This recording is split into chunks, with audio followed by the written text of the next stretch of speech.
حضرت موسیٰ علیہ السلام کی داستان۔ حضرت موسیٰ علیہ السلام کی زندگی ایمان، صبر، الہامی رہنمائی اور ظلم کے خلاف جدوجہد کی ایک روشن مثال ہے۔ وہ ایسے وقت میں پیدا ہوئے جب فرعون نے بنی اسرائیل پر شدید ظلم کر رکھا تھا۔ ان کی والدہ نے اللہ کے حکم پر عمل کرتے ہوئے انہیں دریائے نیل میں بہا دیا، جہاں فرعون کی بیوی آسیہ نے انہیں اپنا بیٹا بنا لیا۔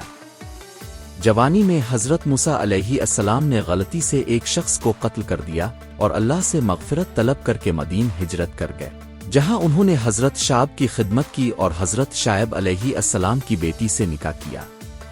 بعد میں اللہ نے انہیں نبوت عطا کی اور معجزات کے ساتھ فرعون کے دربار میں بھیجا تاکہ وہ بنی اسرائیل کو آزاد کرائیں۔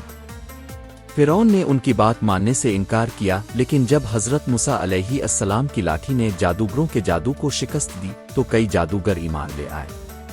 اس کے باوجود فرعون نے بنی اسرائیل کو آزاد نہ کیا اور اللہ نے مصر پر مختلف آفات نازل کی، جیسے سیلاب، ٹڈیاں، جوئیں، مینڈک اور اندھیرا، تاکہ فرعون اور اس کی قوم کو سبق سکھایا جائے، مگر وہ اپنی سرکشی پر قائم رہا۔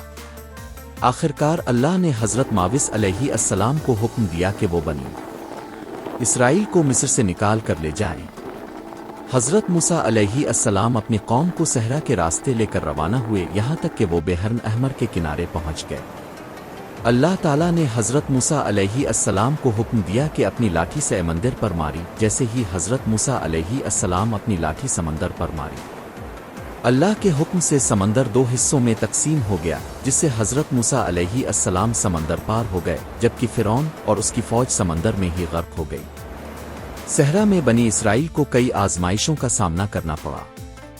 اللہ نے انہیں کھانے اور پانی کی نعمتیں دیں، مگر کچھ لوگ گمراہ ہو گئے اور سونے کے بچھڑے کی عبادت کرنے لگے۔